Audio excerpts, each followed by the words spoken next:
Okay, so today is the 24th of March. Don't have a whole lot to report, but just a few thoughts here. I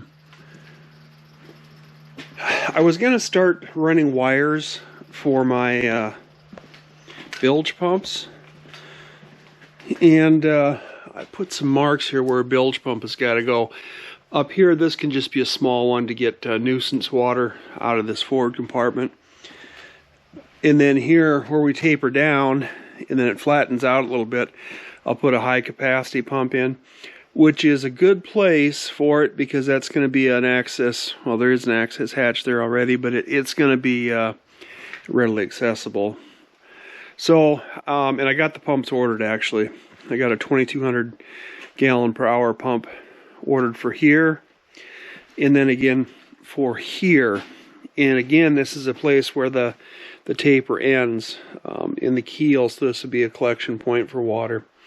So I got two 2,200 gallon per hour pumps ordered for those places, and then up forward there, that's a small, low profile 650 gallon per hour pump, and I'm going to put the same one back here, and I'll have to cut an access hatch to get into there.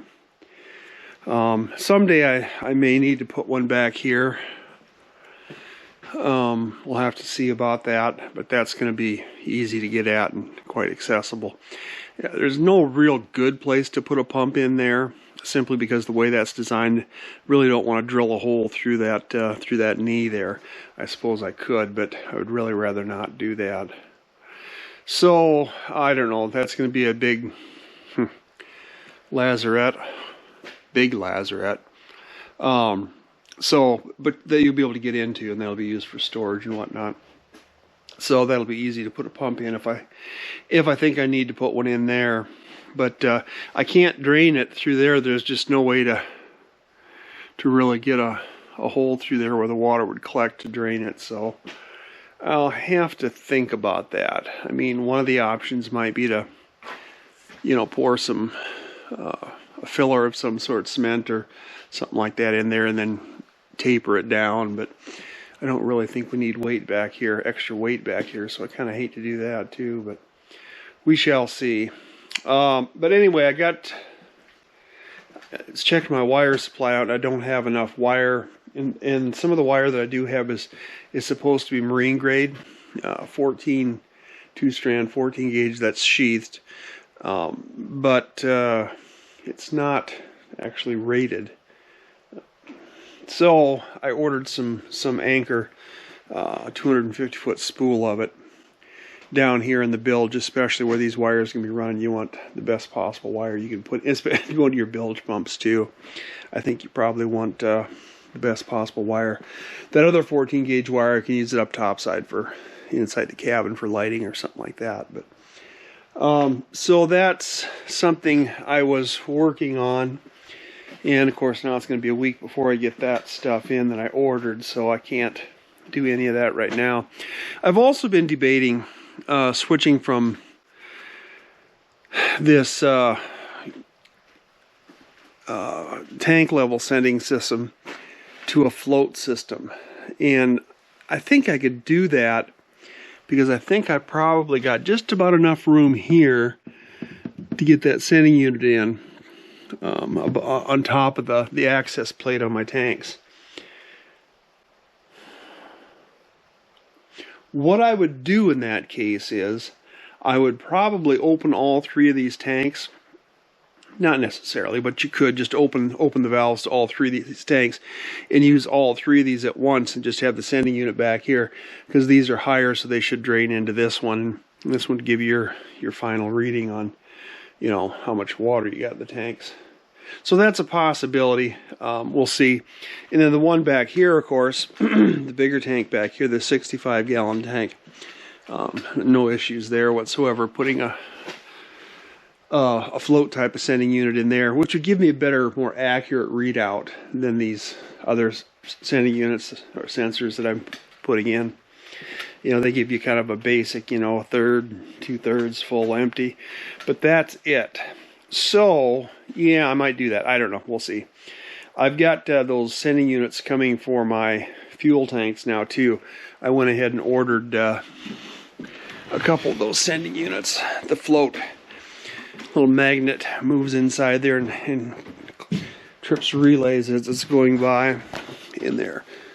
Pretty accurate, give you a fairly precise reading. And they will go in here, and then of course on the other side of that tank over there too. I've got these available, not planning on using them for anything in particular, so I can do this. So now I'll have another way of measuring tank levels. I'm always going to be able to put a sounding stick through the deck up there and down into the tank. Just a long wooden dowel or something. And then I've got my sight gauges, and then I'll have sending units here too. So that's probably a little bit of overkill, but anyway, I decided to go ahead and do that. That way you're up in the pilot house, you can just see at a glance what all your tank levels are. But yeah, fixing a little goof up here. I cutting a notch out of this access plate here, and I cut it in the wrong corner. Yeah, well, getting old and senile, I guess. So anyway, I'm patching that up with, put a piece of wood back in there that I cut out and some thickened epoxy. And of course I mixed up a bigger batch than I needed, and then I used, I use the pumps. They're just handier, quicker to use. But that gives me 4 ounces of epoxy minimum, which is way more than I needed here. But you always keep in the back of your mind where you need to use some more epoxy.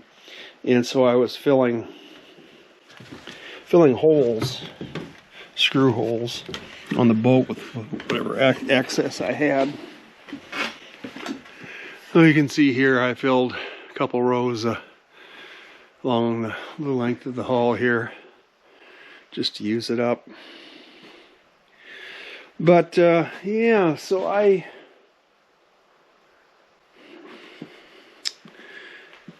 can't really do a whole lot more here until I get that wiring and stuff in. But yeah, so I don't know.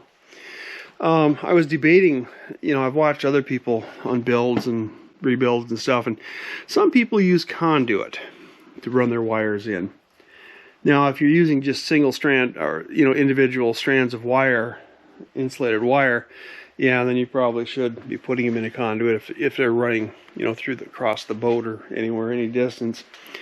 But with this sheath stuff, I don't really think that's necessary. I don't know if it's a good idea either. The boat I've got, that mechanical and electrical boat book I've got, see, here's the sheathed wire. He talks about, if you want to use conduit, and he was recommending just PVC conduit, regular household stuff, but drilling some holes into it ever so often on the bottom so it could drain. Well, that kind of defeats the purpose of the conduit, doesn't it? Isn't the conduit supposed to keep it dry and protected? But yeah, I don't know, running big conduit through here, then you're going to have to open it up wherever you need to have a wire come out of it. So yeah, I don't really see it's that big a deal. Running wires under here, there shouldn't be any. You have to make sure when you run it that it's not running across something abrasive or something that moves or whatnot. But yeah, I don't think that's going to be any issue. Another thing I did the other day was these vents lines coming out of here. They were just kind of flopping around all over the place. Now this one here, of course, is the gray water tank. So this vent is going to go up and out to its own vent. But these 3 tanks, then, I ran these together. Where they run together? Right there. It's kind of dark, but yeah, I run those 3 together. And I'll cap off one end, and the other end's gonna run a 3/4 inch hose or whatever up to the deck. And I think I'll go into these guys like this here. This is a stainless steel gooseneck. It'll go over on the deck, and then that pipe can just come up in here, And I'll probably put some sort of screen or mesh over the ends of the pipes so that you don't get insects and stuff crawling in there. But I think that should be adequate in terms of keeping water out. But I'm going to need a bunch of these actually. Of course, these 3 water tanks here can all run into one. And then I'll need one up there for that water, or the gray water tank. And then I'll need a couple of them for the fuel tanks.